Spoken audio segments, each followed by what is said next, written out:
You're here because you know something, that there's something wrong with the world. You don't know what it is, but it's there. Don't worry, don't be afraid, ever. This is just a rhyme. Vibrations, I'm picking up vibrations, I'm picking up vibrations, I'm picking up vibrations.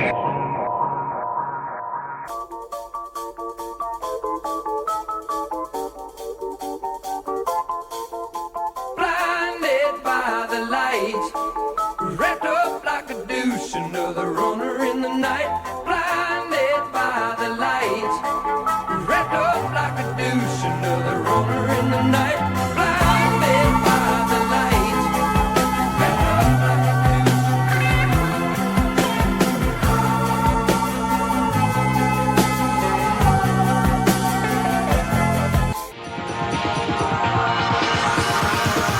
Faster than the speeding light, she's flying, trying to remember where it all began.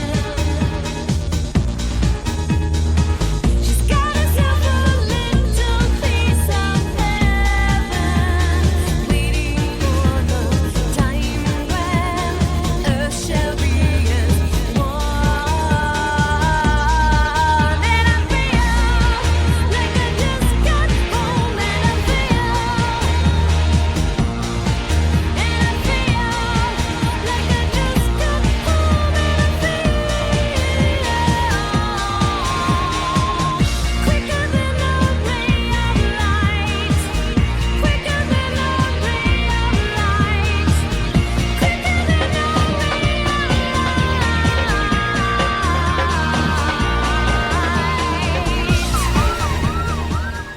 So welcome back to Good Vibrations. We're going to have a deep one today, getting into some deep subject matter, and these are always good to do.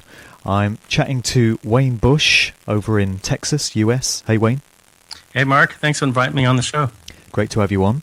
No relation to George H.W., I'm sure. Absolutely not. Good to hear. So you run the website trickedbythelight.com, which people will no doubt want to go to as a reference point for what they're going to hear about today. And we're here to talk about some of the content that you've got on that site. Before we get into the specifics of it, though, would you just like to set the scene a little bit and what inspired you to start this site and what inspired you to start writing about the sort of esoteric subjects that you cover? Okay, sure. I'm originally from Ohio and United States, of course. I moved to Austin and went to University of Texas, and I've been a computer programmer at the state of Texas for about 25 years now. I was raised as a casual Catholic, and then I became a Christian while I was at the University of Texas. And after about 10 years, I started looking into the New Age movement and became more conspiracy-minded when I discovered Art Bell, David Icke, Jordan Maxwell, John Lear, and others. And after I had read and watched everything I could get my hands on, I started doing my own original research into the symbology and the language and music, movies. I analyzed the data, and then I put up my Trick by the Light website originally in 2002. The website's basically a response to the popular notion that there's a tunnel that one goes through when one dies to be with a loving light. It's a familiar meme noun, is being used for a source of jokes in movies. I believe it's a trick in that our souls are lured to the light by alien beings on the moon and used as a source of energy for the sun. So we get mooned and we are SOL, shut out of luck. The soul has died or been bleached and is released and sent to Earth, where it is recycled and reincarnated, or reincarcerated as I like to call it, where they feed off the negative emotions generated from our stressful lives as slaves. We're imprisoned by our body cells and our chemical compounds. We're kept here not only by gravity, but we're also spellbound by the spelling of words which pronounce a life sentence with prison terms. We're being tricked, for it's a game, the game of life for the human race. We're mostly a composite of our thoughts, emotions, feelings, and our physical composition, so we can be influenced or controlled by these. Our thoughts are largely based on what we were taught growing up or our conditioning, what we see and hear. That is words that comprise our language and images or symbols that we see around us and we're constantly inundated with. think art imitates life, and life in turn reflects the bigger true picture and may give us insight into why we are truly here and where we came from. The media influences our conscious and subconscious minds, so that would include music, television, movies. Also, religion and politics can use our emotions against us, and flag waving and justifying the cause for holy wars and such. So the devil's in the details, as they say. So I'm going to try to look at each of these areas. And the words are like breadcrumbs that can provide a trail that we can use as clues to trace or track down our history. So when I first started researching, I delved into the language. So I looked up God in the dictionary, and I noticed that I try to break things down. So I saw the G at the front, and I thought of the Freemason symbol, and then I saw Ode, O-D, at the end, and I'd heard of that, the Odilic or Odic force, and how the Norse god Odin or Woden was the head of their pantheon, and that's where we get the word for Wednesday or Woden's Day. So the dictionary said Ode was a mysterious force of the universe or God. My Encyclopedia of Witchcraft says Ode and Obe are astral energy, and on this plane spiral is two snakes of energy that spiral up our spine, like on the caduceus symbol. So the G is a Freemasonic symbol, which I believe is the sun, Sol, which is a G-class star, and the musical note G in the Do, Re, Mi, Fa, Sol, La, Ti system. So, to the Egyptians, the sun was Re or Ra, so it's raw matter, raw material, and we get a raw deal. It's the ether ore, the wind through the solar wind. The soul, S-O-L, becomes soul, S-O-U-L, and the sun, S-U-N, becomes a sun, S-O-N. Or our self becomes imprisoned by body cells and chemical compounds. The plasma from the sun becomes plasma in the blood or cytoplasm in the cells. The G, gamma, which is another reason for the G, gamma rays from the sun, becomes a gamete, or your ego or ego. And the or from Ra becomes your or Ra. So life on Earth comes from the energy of the sun, inner G. Solar flares cause the solar wind, which blows electromagnetic wave particles such as photons and gamma rays. So the sun blow odd, and it becomes our blood, and the light, photons, and energy from the sun is responsible for the growth of our odd or food. So I know one of the things you mentioned you wanted to cover was the area of cymatics, and that's probably a good place to start. Yeah, indeed. I mean, there's a lot of information there that people can go away and muse on. But we did do a volume of Good Vibrations a while back, earlier this year, with a lady called Laurel Erica. And it was on the whole subject of word magic and the idea that the English language has been deliberately manipulated to get vast numbers of humans throughout the world uttering particular sounds as part of their everyday communication. And it's no accident that the British Empire saw to it that English was the language that was exported all around the world and was spoken by such vast numbers of people every day without really thinking about the effect that uttering these sounds might be having on reality. And she was, she was making the point that words are spells, they cast spells. It's a form of sound magic, and you've got various sort of incantations and mantras that people speak every day without really thinking about it. And what's a mantra? It's a mantra. So, Hans Jenny studied how frequency and oscillation affects the very structure of matter. And cymatics comes from the Greek kuma, meaning wave. So all this energy travels in waves, and he studied how the vibrational energy of sound waves, such as the human voice or music, create an interference that forms geometric patterns on vibrating membrane like a steel plate with media such as sand. He found increasing the frequency made more complex forms like the mandalas and stuff that we were mentioning, and snowflakes like sacred geometry patterns. So listeners may be familiar with blowing of smoke green by making the lips into a shape of an O. It's the same idea. And crystals in water are alive and can store memory and be affected by positive or negative thoughts. And most of our body is water, and we have plasma in the blood. So you can look at ritual, and everything done during ritual is a symbol of an energy that exists on the astral plane. To bring the energy through, the magician sets up a circuit of communication so that the power can flow. To further aid in the direction and control of power, the magician relies upon certain magical tools to help his unconscious mind. The dagger, sword, wand, cup or chalice, incense and burner, lamps and candles. And you can see entertainers pointing at you or flicking their hands. But two types of ritual magic are evocation and invocation. And evocation is used in ceremonial magic and the commanding of certain forces and entities by names of powers and sigils. I don't know how you say it. These are done in a mixture of Greek, Hebrew, and unknown languages. And invocation invites higher spirits and the gods. So you can recognize letters in the English alphabet have origins in the Germanic runes, which were used to cast spells. The sound or phonetic value of the rune is its vibratory quality in the air, in space. And each rune has a certain sound to it to be chanted or sung. And it's the magical creative quality that is inherent in speech. So that's how you ruin a language, is with rune magic. And the runes can be used to affect the world outside based on the archetypes they represent. Then you have like the magic books in Europe that were known as the grimoires, which came from the French word for grammar. And you've got Goetia spell books and the Book of the Dead called the Necromonicon. And these, they have little sigils, that's supposed to represent the different gods or demons, and they can be called down through the use of angles. So. And isn't it interesting on the subject of double meanings and wordplay and such that at the end of Christian prayers you're always Amen. taught to say the word Amen, Yep. which is actually invoking Amun-Ra, an Egyptian sun Right. deity. And Yes. you've got Christians, Goat-headed, ram-headed. Or Christians all around the world finishing every prayer with Amen and not really thinking about why Yep. it's there.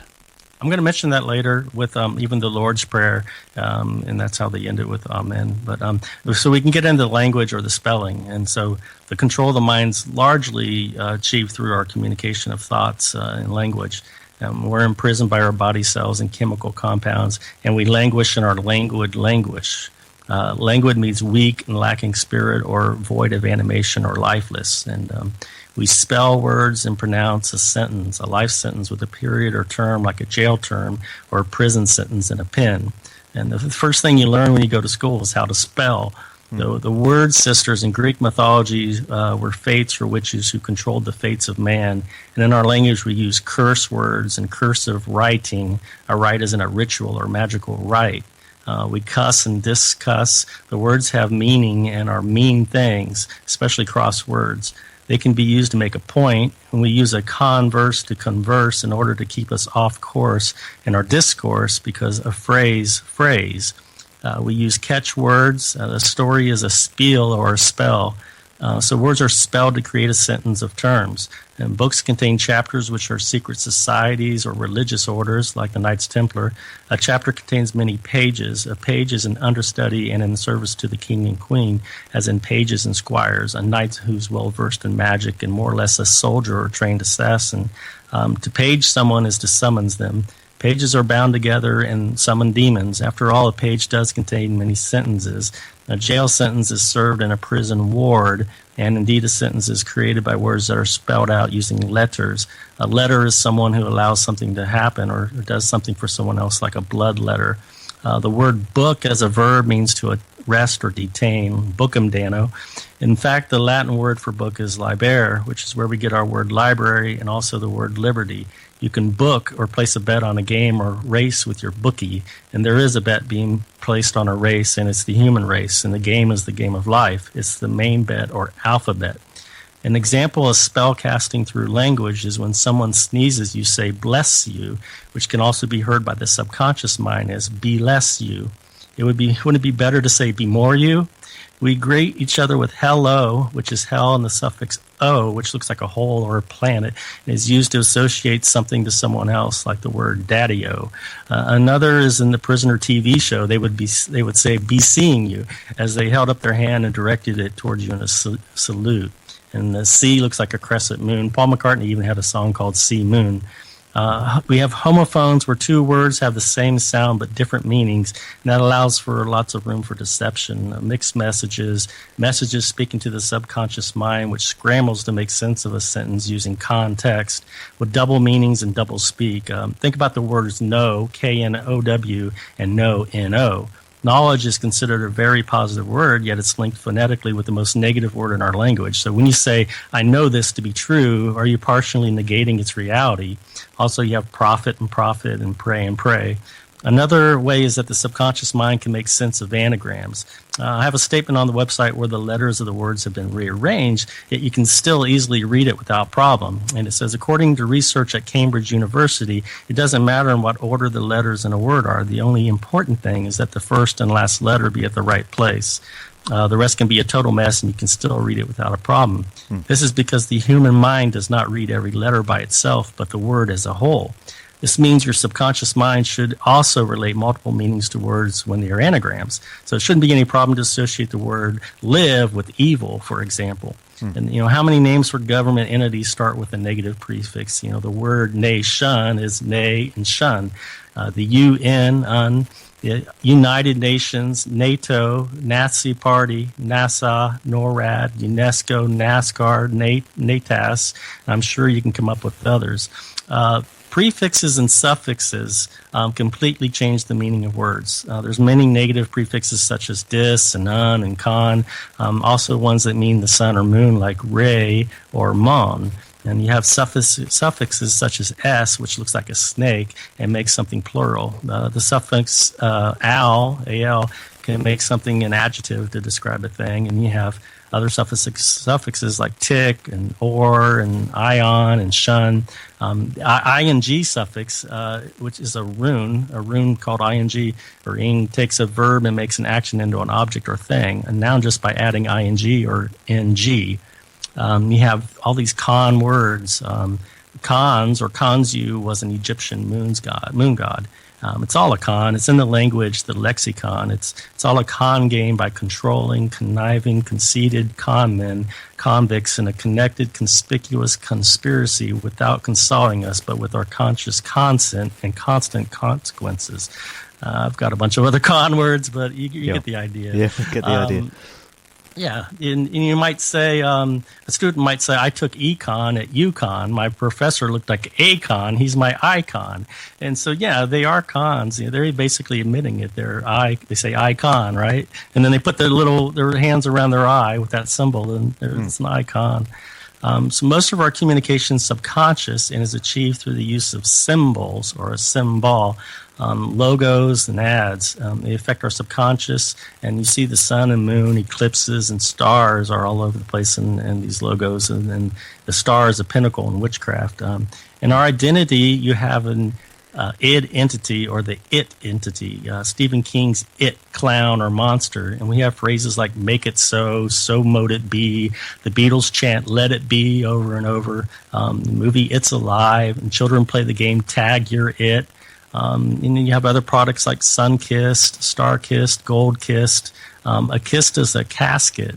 And you have G-Star, Ra, G-Shock, and you have a couple interesting logos or ads associated with the moon, especially the DreamWorks Pictures logo, where a boy's sitting on the moon with a fishing pole and lure cast into the waters below, presumably the Earth.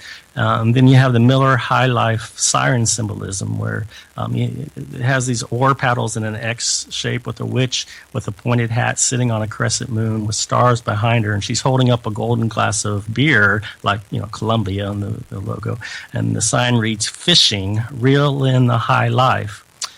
Continuing on with the moon, you have the Death Star from Star Wars that was disguised as a moon. In the movie The Ring, where it says before you die you see the ring, and the image is a picture of a solar eclipse. So if you look at the moon, it's during a total eclipse, it's an uncanny coincidence that the moon's diameter is about 400 times smaller than the sun's, yet is 400 times closer to the Earth, so that just perfectly blocks out the sun during the solar eclipse. Just a coincidence, nothing to worry about. Yeah, exactly.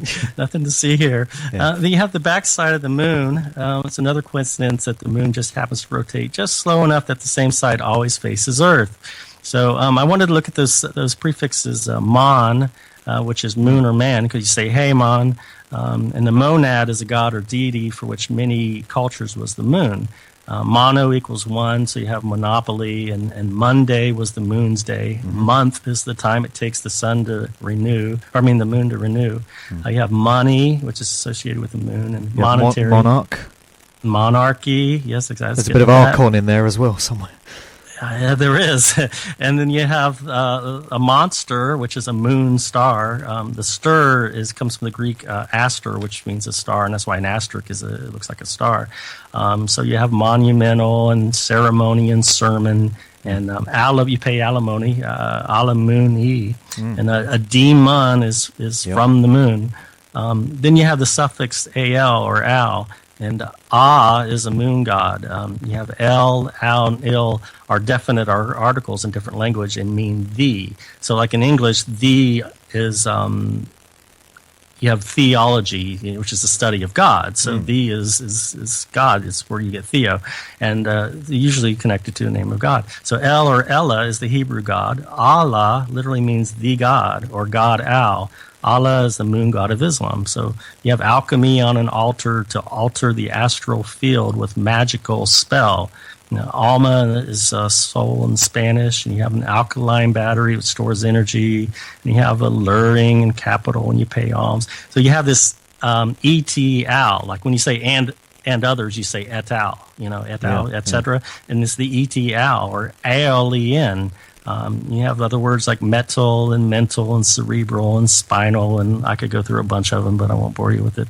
There's so much there that people just don't think about. We use this language every day, and we don't think about the origins of it. And you've just reeled off so many examples there, and I'm sure there are many more that people can find from your site and many others. But I did just want to pick up on the Prisoner TV show, which you mentioned back there, because I remember hearing Michael Tsarian doing an analysis of the symbology behind The Prisoner a while back. Really? Okay. And he was giving a view as to what the plotline of The Prisoner might really be all about, because it's a very enigmatic and iconic show. And he was of the view that The Prisoner is an allegory for us here in this apparent physical reality and this life that we find ourselves born into.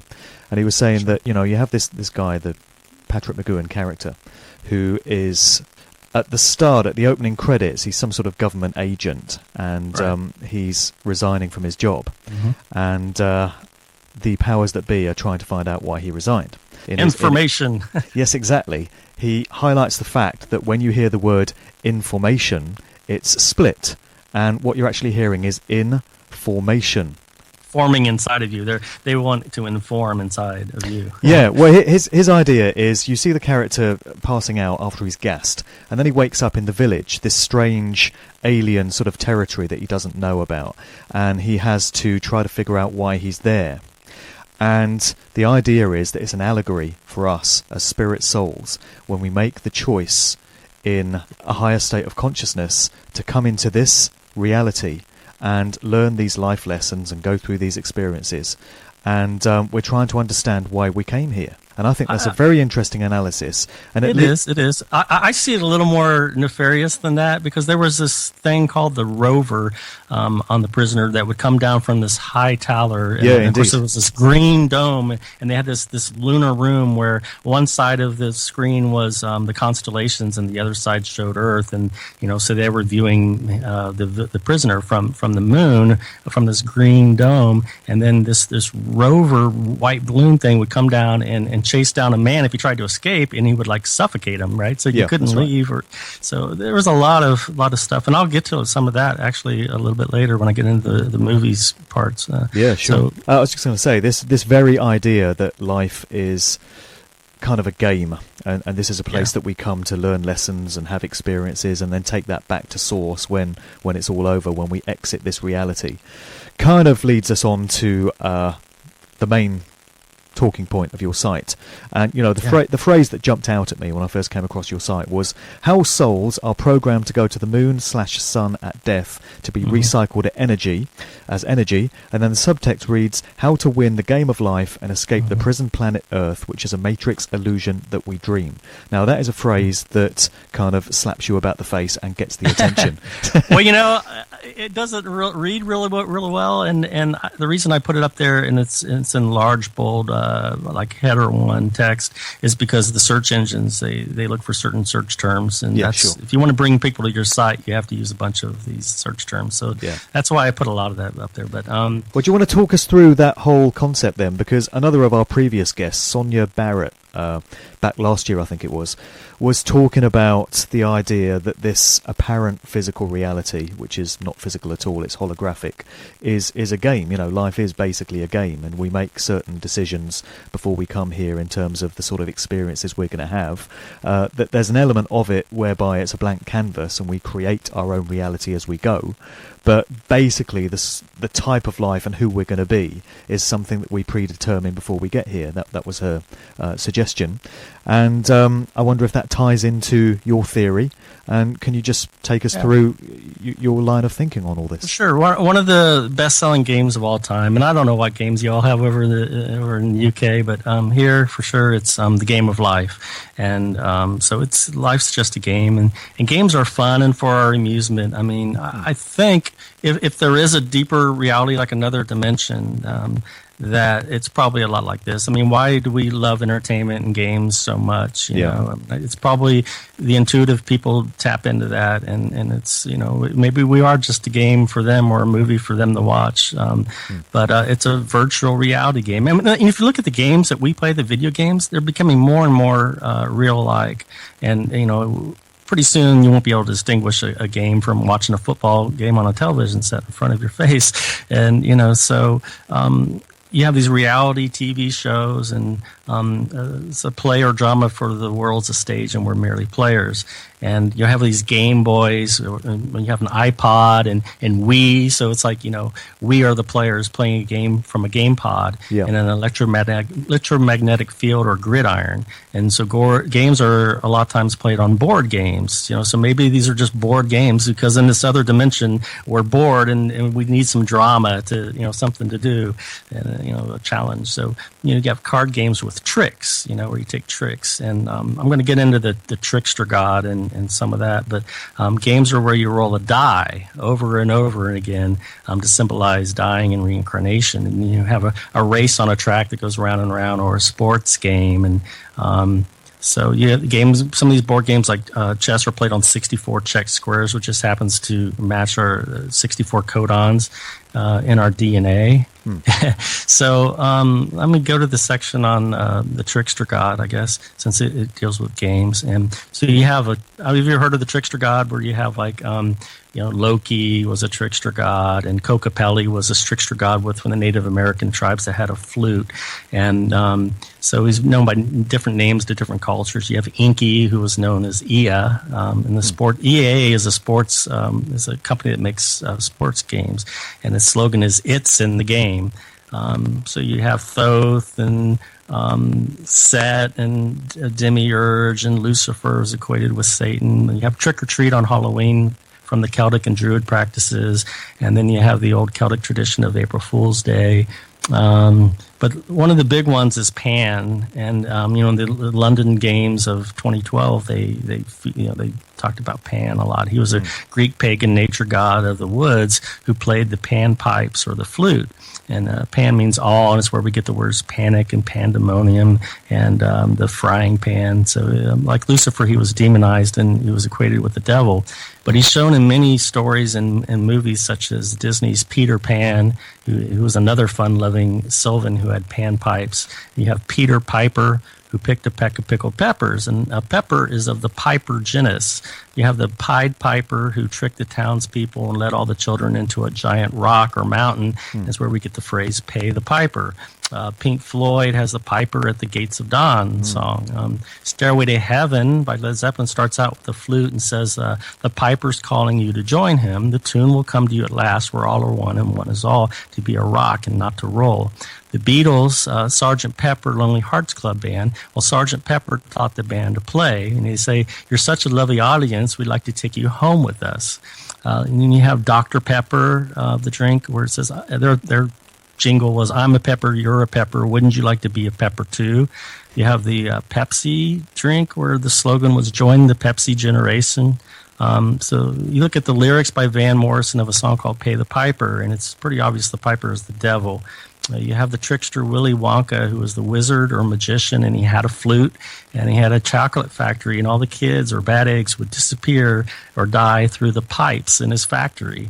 And so you have this concept of a green man, someone who's green is naive, and green's the color of ectoplasm. You have the man in the moon, and the moon is made of green cheese. Chi is our energy source, right? And monstrous blood's usually green, from feeding on the souls of men. So when you have this green energy near the poles, it can be seen as lights. And when it's sent to the sun, I'd say during an eclipse where the energy gets clipped, it's the Green Mile from the movie, which was the hallway in which the prisoner walked between the prison cell, a holding tank, and the electric chair. So, you have a trick star associated with Lucifer, the devil, and he's the piper, which lures pips through his pipe, which is the tunnel. In games, these card games and dominoes and whatnot, the pip is it's the dot on your playing card or on your domino, and it's you look at pip in the dictionary and it has all these different definitions. One's a seed or energy, and so it represents man. So he must reach the other side of the board. He must pip his way through the shell to be born, like a chick pips is to like peck. That's why Peter Piper pecked. Peck. He's picking or pecking, and so the sperm gamete breaks through the ovum gamete egg. And so when in backgammon, it can be referred to as a game piece. In a dictionary, a pip is a short, high-pitched sound, like a short, high-pitched sound made by a bird. And so you have this reference to peep being people, like, hey, all these peeps, all my peeps. And so a pip is a pipe also. And so a piper pipes the pips or lures the fool with his pipe. And so you have this tunnel, of light that people claim during the near-death experiences. And so I think there's a connection there because a pipe's a cylindrical tube or tunnel. And it's associated with music because a flute's a cylindrical hollow pipe. Well, you do hear this time and time again from people that have had near-death experiences and, other worldly experiences that are able to come back into their bodies and report what they've experienced. And as you say, time and time again, it's going down this tunnel towards this amazingly, blindingly bright light. Yeah. And it's always taken to be a very positive experience and a very inspiring suggestion as to what happens to us after death. But your view is that it might not be all that benevolent and all that positive after all. Well, when I first discovered it, I was fascinated by it. I had all the books, Debate Edie and then Life After Life and all those. And in the beginning, I thought that was the answer, But my views changed. 1990, this is almost a full decade before the release of the Matrix movie. A CIA operative under the pseudonym Val Valerian in a book named Matrix 2 said, quote, "Fourth density grays, the ones who are primarily dealing with Whitley Strieber, are the ones who possess the technical equipment to draw energy from the human bioplasmic field. They also have the ability to extract memories and experiences from the human being. It is they who await in the light when a human being dies. The human being's then recycled into another body, and the process begins all over again. Fourth density grays are, in effect, sensation junkies. To experience human emotions is the closest they themselves ever come to the idea of feeling." He later writes, "These entities have been abducting humans for many centuries. These entities view Earth as a big farm, and they have been essentially raising and harvesting humans." In Matrix 5, he writes, "They want to recycle low to lower mid-level spirits into another breeding productive incarnation, hence the light and tunnel at Death Trap. Scanning someone they wish to recycle as they near death, the aliens discover who the person was close to has died. They project the person's image in the white light tunnel, and the image waves you in deeper. If you choose to follow, you can be trapped and sent to another incarnation of their choice. This shows the Empire does have an understanding of the spirit, but it attempts to short this out. The light and tunnel trap is a relatively new device, but one that will fail, and they now know this. Go into the light, say those who have had near-death experiences. They are the salespersons chosen to advertise this alien venture. Never enter that light. Go up, left, back, right, or anywhere but there. The mass media exposure of the light and tunnel trap seen in the film Ghost, where the hero willingly enters the glittering trap, is to try to never get people to buy the destination, or is to get people to try to buy the destination. End quote. So you have similar to Ghost was the movie Poltergeist. It's like, mommy's waiting for you in the light. Don't even look at the light. Tell her to stay away from the light. And I'm going to touch on that later with there's a Star Trek episode called Coda where this alien being tries to lure the captain into this matrix of light. But in the Tibetan, I want to talk about the light a little bit. It says in the Tibetan Book of the Dead, it's an instruction manual on how to navigate planes of the afterlife. It reads, quote, "Be not fond of the dull smoke-colored light from hell. Remember the clear light, the pure, clear white light from which everything in the universe comes, to which everything in the universe returns, the original nature of your mind, the natural state of the universe unmanifest. Let go into the clear light, trust it, merge with it. It is your own true nature. It is home." So I'm going to look at some of these books about the near-death experience. The first one that I'm aware of is Dr. Raymond Moody in 1975 wrote the book Life After Life about the near-death experience. And then it started a wave of others. Betty Eady wrote Embraced by the Light. She went on Art Bell's Coast to Coast radio show, and she said, quote, "I was drawn in by this energy into what then appeared to be like a tunnel, and I was drawn into this dark space. It was totally black. It was so filled with love, so nurturing, and so beautiful that I actually felt that I would prefer this place to any other place I had ever experienced. And then I saw a pinpoint of light that pierced this blackness, and then I wanted to go to that light. It was my heart's desire to go to that light. And at that point, I swirled and began to travel towards that light, going feet first. This is when I noticed that I had a spiritual body, because I could see then that I had feet and they were out in front of me, but they were of a different kind." Again, she comments about the darkness, quote, "Now, normally that would have really panicked me. It was the love that held me there and the love that comforted me. It was the most beautiful place I'd ever been. It was the most wonderful that I ever been. I cannot overemphasize the beauty of that darkness. No pain. It was just beautiful. It was though my body, my spiritual self was going through a healing, a transformation, because everything of the earth dissolved away from me, and I was filled with this tremendous love, like being held. If you feel the comfort of your father's arms or whatever was your security, you could just imagine that and that comfort you feel, and then just intensify that by 1,000 times. I mean, it was so beautiful. But the beauty was yet to be experienced, and that was the beauty of following the light. After that light pierced the darkness, which began as a pinpoint of light, just a speck of light, enough to attract my attention. And I knew, Art, that anyone in this dark space with me, any one of us that we saw the light and we so desired, we could all turn and go towards that light. But I also knew there could be spiritual beings who would not be prepared to go there. They would not release what they had here in this comfort and in this beauty, that they would not follow the light. So she goes on and on telling us how awesome and beautiful the darkness is, but for some reason that we should go to the light. There's also a recent book by a guy called Eben Alexander, a neurologist, that had a near-death experience. Have you read that one? No. Yeah, that was just a few years ago, I think 4 or 5 years ago. He was a neurologist, and he was absolutely of the conventional scientific view that this world is all there is, and there's no such thing as a spiritual realm, and no such thing as life after death. And he contracted an E. coli virus and infection, and it put him into a coma. And he was, to all intents and purposes, basically dead. He was just hanging on by a thread to his physical life. And in this book, he describes his experiences when he left his body and went into the spiritual realm. And I think there's an account there of going towards a brilliant white light. And then he talks about going into these different states of being and these different levels of spiritual experience, and it's a fascinating read, but it does tally with what so many other authors write about. Daniel Brinkley seemed like had an experience very, very similar to that, and in his Saved by the Light on page 19, he admits he was an assassin with the CIA, military intelligence, and so I'm thinking, what if writing books and going on tour promoting the light or the near-death experience was just his next CIA assignment? So, and you get it one step closer, further, you get into reincarnation, and there's this researcher, Michael Newton, who's a hypnotherapist, and he takes clients in between their lives through hypnosis, so he claims. And in his book, Journey of Souls, these different clients, one of them said, he said, some newly dead people see it opening up next to them right over their bodies, while others say they move high above the earth before they enter the tunnel.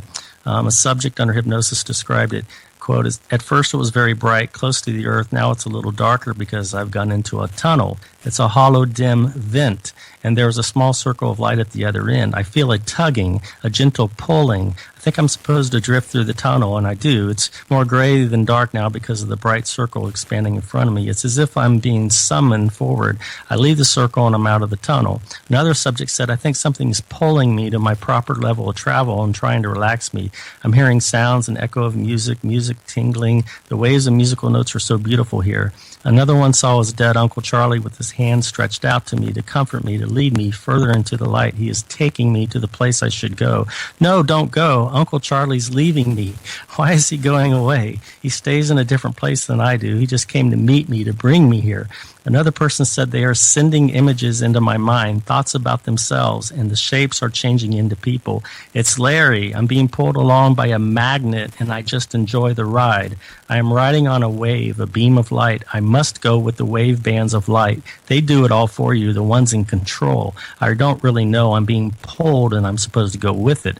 Another subject mentioned the staging area reminded him of a hub of a great wagon wheel. Another related, "I'm moving along in a chain of some kind. It's as if I'm weaving through a series of connecting links, a foggy maze, and then it opens up. After a while, I see nests of people like hives. I see them as bunches of moving lights, fireflies." Another soul talked about cones. Well, the cones do assist us. It's shaped to go around us, you know. It's cylindrical, very bright. It's above and all around us. The cone is wide at the top and small at the bottom, so it fits all over all of us. And Dr. Newton says, "I wonder if this cone is brainwashing your original thoughts." And he goes, "We aren't brainwashed." Another client reported, "Some of us have to be given a push when they think we're ready again after some more indoctrination." Dr. Newton says, "Indoctrination, this makes me think of coercion." He's like, "It's not that way at all." In his second book, Destiny of Souls, Dr. Newton reports on a subject who describes souls being in pods, and another subject claimed to be sort of a nurse in the spirit world who describes souls in honeycomb cells being incubated in an incubator before being born. So there you go. You have this notion of pods, you know, like in the Matrix movie. There's so many movies that The Alien television movies. shows that were, Avatar's one of them, the Stargate television series. It just goes on and on with how many pods and all these products on the market that deal with pods. Go ahead. Sorry. Any suggestions as to who or what the malevolent force that's controlling things might be then, and what their ultimate intention might be?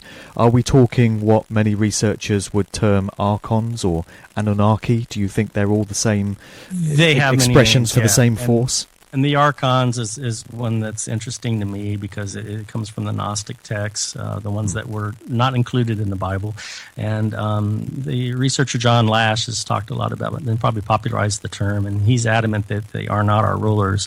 They're mind parasites. And they were featured in the pilot for the original Star Trek series called The Cage. And they later had an episode named Return of the Archons. And they looked like the little gray aliens. They were short and had bulbous heads. They had these silver little costumes on. But they created illusions for the human mind. And I'll get into it later in the movie section. But the Archons... Do you think that's who we might be dealing with here then? Yeah. The Archons, and they are archontic or parasitic ticks. You know, that's where we get the tick suffix and the words like plasmatic and magnetic and genetic. Yeah, politics, lunatic, plastic, cybernetic, neurotic, patriotic, narcotic, idiotic, politics, cybernetic, linguistic. There's just a bunch of them, and so I think the aliens are ticks. They feed off our energy. We're food of the gods, as you know, so to say. So like we have these human beings that were placed on this plant in the Garden of Eden. And people is a pun for a pea pole. You know, peas are beans, and they do grow on a pea pole in pods. It's very interesting that so many of these programs do depict the humans living in pods and living a simulated life. And of course, there are all these game pods and iPods and podcasts. And as kids were said to be raised, much like crops are. And semen's often referred to as seed. And if someone is our ancestor, they are said to be from our seed. So why are we called a human? It's because we have different races or hues. But according to the Dictionary of Ancient Deities, Hu, H-U, was an Egyptian stellar, quote, god of sense of taste and also the divine food on which gods and mortals feed. And he appears at the creation in the abode of the sun. Later, he appears at the judgment of the dead. So, I wonder what was on his menu. I mean, every time a new fetus is created, do they say, feed us? I mean, it's all dream theater. It's the theater for the eater. So we're placed on this planet Earth in a secret garden by a constant gardener. And then the farmer rides on his reaper to sow the crops. We're all familiar with the grim reaper who's said to come to harvest your soul at death. So yeah, I do think they are the archons, and whatever name you want to give to them, that they are somehow feeding off our energy like a source. And then I do believe the soul's getting lured to the moon, and then eventually to the sun to be recycled. I mean, hearing this is going to be a horrific thing for many people to take on board. Yeah, this but that's why you have to remember it's just a game. It's all games. Well, it's all a game, and we're the co-creators of the reality that we experience, as so many researchers have pointed out. And this is also the basis of. We're directing the movie. We're starring in the movie. We're co-authors. This is the basis of so many ancient religions, and this is what gurus and sages and shaman have understood throughout the ages. But what would you say is the solution then, if we understand that this is what might be happening to our souls after death? Having figured this out, what are our options for doing anything about it? Well, first of all, we have to educate other people, and I mean, you have to expose the problem first. And yeah, it's ugly to look at or whatnot, but it is just a game. And so I think if we could, change the language, or maybe we shoot down the moon, or whatever it is, we need to get people more aware, and maybe other people can have a better solution. But I mean, first of all, the obvious one is not to go to the light, if you die. And there's other. Do you think you would have control over that? That's a really good question, because we may be on our autopilot based on our subconscious. Everything has been programmed into us. So we're in some kind of, spell-like trance, or like when you're asleep, you're hardly aware. But based on what Betty Eadie and some of these other near-death experiencers are, they claim to be pretty much aware of where they are and of their thoughts and stuff. And they emphasize that they do have a choice whether to go in, and they choose to do that. And so I guess you wouldn't have to choose to do that. But I think there would be a very convincing what the alternative to going towards the light would be. Would you be in a state of limbo, in sort of you could be running around like a ghost, I guess. Yeah. But no, I mean, I've got some different solutions that I've outlined on the site, and one of them is to use resolve, or your willpower, or our free will. Like games are bound by their resolution, graphic resolution. So you could use free will as a resolution or resolve to win and resolve the puzzle. So or you can go inside of ourselves. If it's an upside down, inside out world, the way out is in. Space could be infinitely small inside of us as it is in outer space. You have a solution, SOL, so the sun may be a stargate. I mean, the sun is a star. Sunspots are said to have another sunspot on the exact opposite of the sun. So, there's a lot of different solutions. You could go inside the earth. If they tell us the heaven's up and hell is down, then maybe the opposite is true. So, tunneling down inside the earth could be considered traveling through a wormhole. There's a black hole at the center of the galaxy, the galactic center of the central sun. And this could be a white hole on the other side. And this could be like the yang to this yin, which would be positive. So you become whole by going through the hole. You've got Sirius. By the very name, it must be serious or important, because it was to the ancient Egyptians. And one of the shafts in the Great Pyramid of Giza, Egypt, is aligned with Sirius. And the pharaohs were believed to travel there after their death to be with the gods. Dissolution or dissolution. This is a sort of spiritual death where you dissolve. You refuse to engage your mind or consciousness with anything, because it's all just projections of the mind, phantoms or illusions. You stop feeding the machine. I mean, if you want the game to stop, just stop playing the game. It could result in a nirvana. Like in the movie War Games, the only way to win is not to play the game. We are trapped in a prison here of duality, and emotions are harvested. So the only way to end the game is not to react to it or play the game. The archons who feed off our electronic energy. E, Einstein said E equals mc squared. E is energy. Even the dictionary says that you got email and electronic email, and so even the dictionary says that energy is E. So they feed off our E emotions, and it's a move E because our energy is moving. So emotions are just our energy, and if we seize that motion, they starve and the game dies. I mentioned the Tibetan Book of the Dead where it says to go into the clear light, and I know other people have said there's like maybe a golden light. So like if you look at the light, there's like this white light that shows this tunnel, this trap. They say if you look around, there's like a gold light maybe. I don't know. Polaris is a company, and their slogan is the way out, or the motto, the way out. So polar is the way out. You could just go perpendicular to this galactic plane that we're on. It's like a disc, and you just haul ass out of here.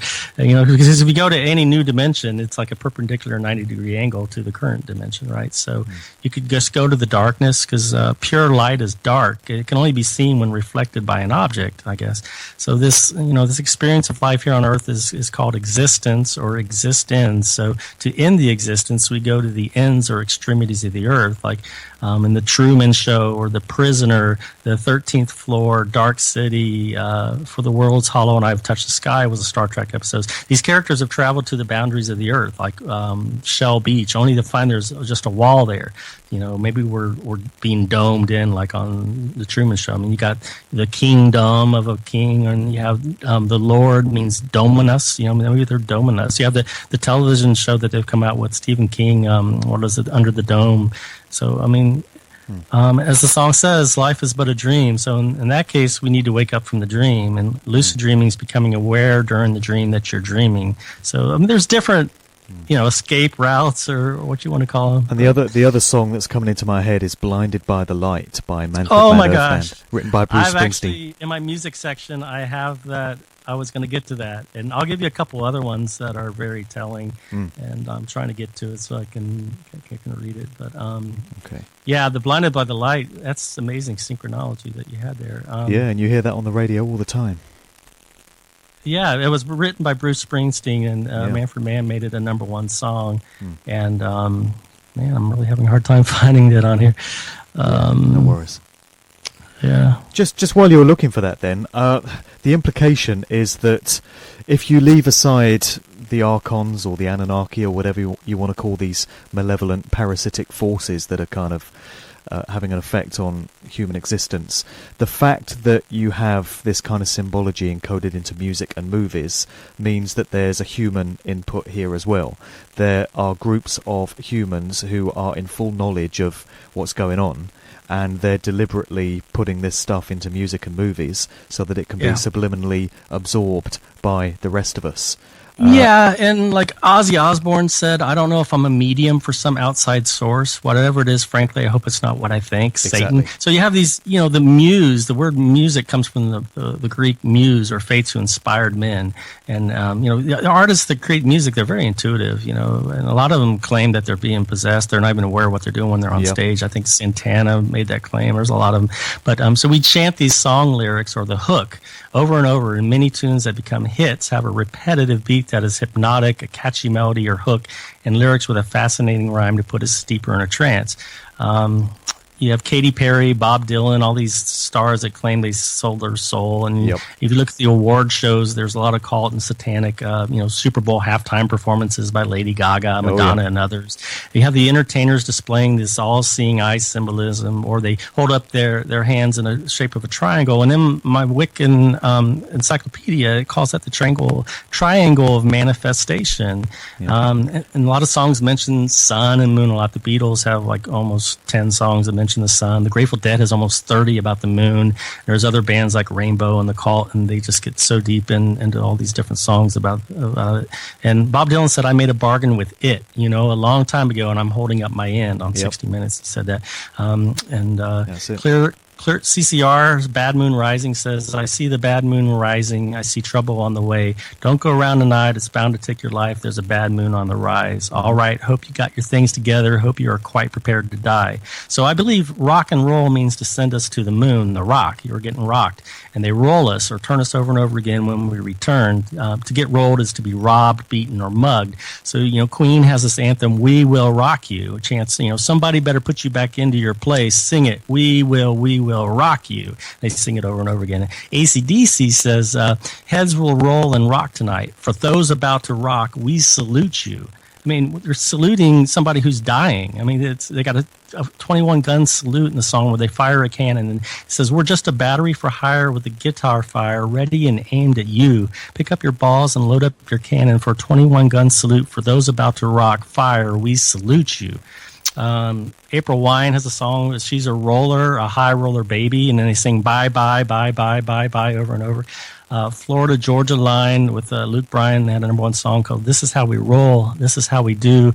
We're burning down the night, shooting bullets at the moon, baby, this is how we roll. Here we go. Blinded by the Light, written by Bruce Springsteen, number one song for Man's Earth Band. I wasn't going to do maybe necessarily, there's so many lyrics, but he says, with a boulder on my shoulder, feeling kind of older, I tripped the merry-go-round. With this unpleasant sneezing and wheezing, the calliope crashed to the ground. Some all-hot half-shot was heading for the hot spot, snapping his fingers and clapping his hands. Save the buckshot, turn up the band. The chorus goes, he was blinded by the light, revved up like a deuce. Deuce is a name for the devil. Another runner in the night, blinded by the light. Some brimstone baritone anticyclone rolling stone preacher from the east says dethrone the dictaphone, hit it in his funny bone. That's where they expect at least. Some new mown chaperone was standing in the corner all watching the young girls dance, and some fresh sown moonstone was messing with his frozen zone to remind him of the feeling of romance. They repeat the chorus. Little early pearly came by in her curly whirly and asked me if I needed a ride. Well, I jumped up, turned around, spit in the air, fell on the ground, and asked him which was the way back home. He said, take a right at the light, keep going straight until night. Reminds me of Peter Pan. And then you're on your own. Now in Zanzibar, a shooting star was riding in a sidecar humming a lunar tune. Yes, and the avatar said, blow the bar, but first remove the cookie jar. We're going to teach these boys to laugh too soon. And some kidnapped handicap was complaining he caught the clap from some mousetrap he bought last night. Well, I unsnapped his skull cap, and between his ears I saw a gap and figured he'd be all right. He was blinded by the light, cut loose like a deuce, another runner in the night. Mama always told me not to look into the sights of the sun, but oh, Mama, that's where the fun is. I was blinded. And they talk about make it through the night.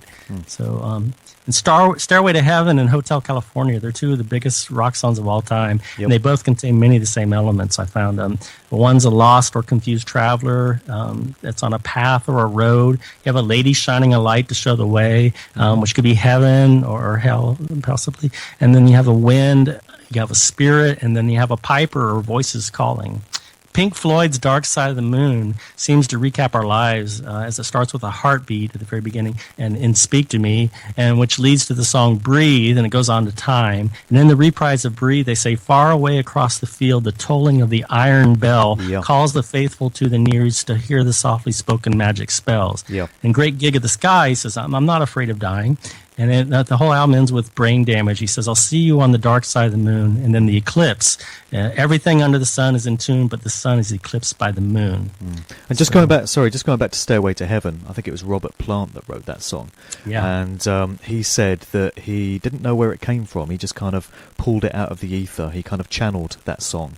It just came to him, and he says that he thinks it was like this timeless song that was just out there waiting for the right channel to be brought into reality, and he was the channel for it, which is a very interesting thing to say. So it was like automatic writing, or he was kind of, his body was taken over and somebody else wrote the song for him. That's right. And it's a very interesting song when you look into the symbolism of the piper that wants to call you, and there's a white lady with a white light that's showing you the way, and It's an amazing song, and it really draws you in. I don't know how other people feel about it, but I find it's a fascinating piece of music, and it's a wonderful song to listen to, even though there are probably quite sinister tones to it, particularly when you get into the whole idea of backmasking. And Stairway to Heaven is one of the most famous songs which is supposed to have subliminal messages encoded in it backwards. When you play the track backwards, there's a point where you hear the phrase, "Here's to my sweet Satan," and there are others as well. But there's something about it that just draws you in, I find. Absolutely, and I've seen that in so many different other songs by other groups too, where they talk about a lady. It's very common to, like the song "Lady" by Styx, and they could be saying "Lady of the Morning," they'd be saying how great they are, but I mean, it may not even be singing about a woman. It could be there, because in witchcraft, or they call the goddess Lady. It's the Lord and the Lady, so. Or was it The Goddess in the Doorway was an album by Mick Jagger, So yeah, there's that aspect as well. So just on the subject of how you might be able to break this cycle or this recycle, going by your theory of what happens to souls after death, many authors and researchers in this field through the ages have put forward the view that reincarnation is all about your spirit soul gaining the experiences that it needs or it desires, and learning the lessons and learning the skills that it needs to ascend to higher levels of consciousness. And when you've completed that process, which probably takes several lifetimes, and you've learned all that you desire to learn, you can then break this karmic cycle and go off to another form of existence. And yeah. I wonder how you feel that ties into your theory of, if a soul is tricked into going into the light through not understanding the true nature of what it is, are they then recycled and that they have to bear the burden of coming back and living another human life and trying to get it right next time? Well, that's the thing in reincarnation, which is basically recycling the soul, right? It's reincarceration. The problem with that is you don't remember your memories. And, if you're being punished, for something you did in a past life or rewarded, we're not even aware of it. So how can you learn from your mistakes if you have to look at who created all these different religions, okay? And I did that. I went on Google or Wikipedia, and I was reading about the different major religions like Hinduism and Buddhism, and I found that start with Hinduism because it's probably the earliest one, but I found that all the major religions were given to humanity by the princes of elite royal families or nobility. In Hinduism, the teachings of Hinduism were largely based on Lord Krishna, who was a prince, the eighth son born to the princess Devaki. In the Bhagavad Gita, Krishna convinces the hero Arjuna on the battlefield why fighting the war against his own family is just. And then Buddhism was given to us by Gautama Buddha. He was born in a royal Hindu family, and according to the most traditional biography, the Buddha's father and mother were King Sadananda and Queen Mahamaya. I'm not very good with pronouncing this stuff, but Buddha taught that suffering was part of life and that one should suppress desires. And then Judaism was given to us from Moses, their most important prophet, really the first 5 books of the Old Testament, the Torah, or Torah, which was said to be written by him in the 10 Commandments, which God supposedly gave him while on Mount Sinai. He was conveniently said to have been found in a reed basket in the Nile River by the princess daughter of the Pharaoh, and adopted by the Egyptian royal family and raised in the court of the Pharaoh. So Moses was treated as an Egyptian prince. He was raised as one. And then you have a DreamWorks picture, which made a famous animated movie based on that name, The Prince of Egypt. Muhammad, the founder of Islam, was the son of the most noble family in Arabia and married a wealthy businesswoman from a very prominent family in an elite tribe who was given the title Princess of Quraysh. And from the United Press International, on October 10, 1986 article entitled Muslims in Buckingham Palace, it says, quote, mixed in with Queen Elizabeth's blue blood is the blood of the Muslim prophet Muhammad, according to Burke's Peerage, the genealogical guide to royalty. Brooks Baker said the British royal family is descended from Muhammad through the Arab kings of Seville who once ruled Spain. So you have, and Christianity was based on the life and teachings of Jesus, of course. Jesus was in the line of King David, and he was the source for the controversial books Holy Blood, Holy Grail, and the Da Vinci Code. And the kings and royal families, a lot of them claim that they're descended from Jesus. So we can also see how much power the royal family had in the creation of Christianity, and the very fact that Emperor Constantine officially made it the state religion, and he was just a bloody murderer. Also, you have King James commissioning the translation of the King James Bible. There's even 2 books in the Old Testament named Kings and Kings 2. So you can see the Christianity of the Bible is very much rooted in politics. And in fact, you had councils which were to decide which books to include and exclude from the Bible, which is why a lot of those books about the archons and stuff were not included in the Bible. It's in the Dead Sea Scrolls. And so, if you have a small group of people with enormous wealth and power, and you want to control the masses and prevent them from revolting and taking all the gold and power from them, and you want to placate them, then what's the best way? You promise them eternal life for being good and doing good works and playing on their fears by scaring them with an eternal hell if they don't behave. It's like, your parent and the kids, go to your room if you don't behave, or reward you with a treat. So they're instructed to turn the other cheek and forgive others for their sins, or they'll be judged and they're told the meek shall inherit the earth. Jordan Maxwell, pretty much, I'm not going to go into it. I was going to read a lot of what he said, but he's talked about how the sun was God's son, and it's the light of the world, and it was our savior because at nighttime it got dark and cold and the animals would come. But if you look at the movie or the documentary Zeitgeist, it's a lot of the section on religion was based on what Jordan Maxwell said in his documentary The Naked Truth, and so I'm not going to repeat it all here, but so reincarnation, it's the recycling of souls. And so you reincarnate over and over again to learn lessons. And once all the karma's been overcome, we graduate from this earthly plane. And but like I said, how can you be punished for something you don't remember? It just doesn't make any sense. And so why go to such extremes? I mean, there's ways, like you go to classes at university and, I don't know, it just seems like it's just too extreme when you have people dying and 100 people dying in an airplane crash, or a baby dying, childbirth or whatnot. Exactly. It doesn't seem to make sense to us on a human level, but maybe the decision was made on another level with a greater plan in mind that we just don't understand.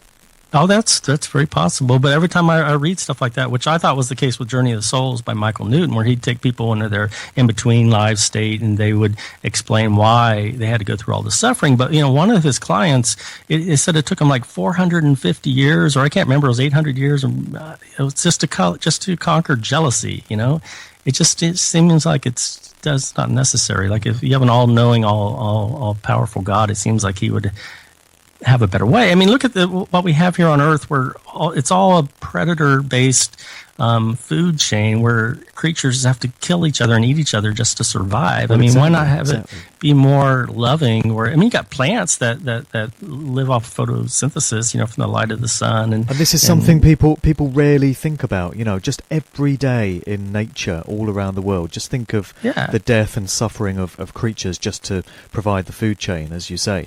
And we think we're at the top of the food chain, but, well, we like to think that, yeah. If there was indeed a benevolent entity, which a lot of people like to call God, that set this reality into place, why did it have to be done with so much horrific suffering going on a daily basis?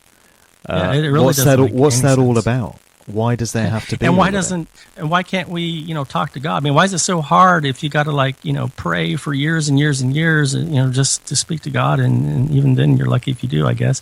But I mean, here on Earth, you want to talk to your Father, you just basically pick up the phone, and most times he'll pick up and you can talk to him, but not with, our supposed Heavenly Father, Well, yeah, it's all part of the puzzle of life that those of us that like to think muse upon daily, and it's all food for thought. And so touching on that reincarnation cycle that we was talking about, and if we're going to the sun, you have this Re prefix, R-E, and it comes from Ra or Re, the Egyptian sun god. You have solar rays, rays of sunshine, Ray-Ban sunglasses are very popular. So the subconscious mind has made the connection. So you have all these words that like redo, repeat, return, rerun, retry, react, reenact, reset, refresh, rehearse, reentry, reproduce, relive, rebirth, reborn, resurrection. Where was I going to go with this? I've got so much stuff I wanted to cover. But so like in religion, during a revival, a reverend or a mini-star gives a sermon telling you you're born in sin and need to be saved from sin. Sin was like the Akkadian moon god. I think it was Akkadian. And he does a ceremony for the congregation and asks you to repent so you can be redeemed and reborn. So you give your heart and soul to the resurrected Son of God, Jesus. Then you sing Alleluia to the Almighty God or Mighty Owl God. You think of Bohemian Grove and they have this 40-foot stone statue of an owl, right? Well, it's the owl god. So you pray and you say Amen or Amen, like you were saying at the end of the prayer. And yeah, it was an Egyptian god of the moon, and he had a ram's head or a goat's head. Ah or Yah is one of the Egyptian moon gods. Jah was Yah in Hebrew, the Yahweh of the Bible. So, we constantly say see Yah later, or, we say see Yah as you depart. So you have to understand that Not, N-O-T-T, and Day are Norse gods of the night and day, which are governed by the moon and sun. So in the Lord's Prayer, we pray, lead us not into temptation. Are we... were we talking about the God not, or are we, what I'm saying? There's a double meaning there. And you say, give us today our daily bread, everything we've bred, it could be children or anything. So Napoleon said, religion's what keeps the poor man from murdering the rich. Okay, well, we'll have to start to wrap up here, Wayne, but it's been fascinating stuff, and it's the sort of podcast that I think people need to go back to and listen 2 or 3 times. I certainly feel the need to do that myself. There's a lot of information there, and 2 or 3 goes at it will enable people to absorb it properly, I would suggest. But just remind people where they can go to find out more of your research online. Also, do you ever do any public talks on this stuff, and have you got any videos out there as well? No, this is the first public thing I've ever done, and okay. So I was thinking about putting something up on YouTube, and I've kind of written a book that was fictional, but I didn't really do anything with it. I was going to do a screenplay that would do a lot of this, but no, this is the first thing, and I'm open to doing public talks, and it would be good to have video or images that I could show instead of just trying to talk everybody through it. But if you go to www.trickedbythelight.com, and that's my website, and I get into so much more than what I've even mentioned here on this show. And there was some stuff I wasn't able to get to, like all the movie examples, which are more and more convincing. Like you have Star Trek. I know that. On Art Bell's show, Leonard Nimoy was on, and he told Art that midway through the first season, he said that some people came to him and told him that they were going to use his character to introduce the public to this other. I guess I wish I had the quote in front of me because I hate to put words in people's mouths. But he was basically alluding to the fact that they were going to use his character to educate the populace about this. Aliens that are out there and they're going to come here in the future. So I thought that was pretty telling. Okay. All right then, Wayne, thanks for spending time with us today, and thanks for sharing your views and your findings. Yeah, thanks, Mark. Thanks for inviting me on the show. This is just for fun. Vibrations, I'm picking up vibrations, I'm picking up vibrations, I'm picking up vibrations.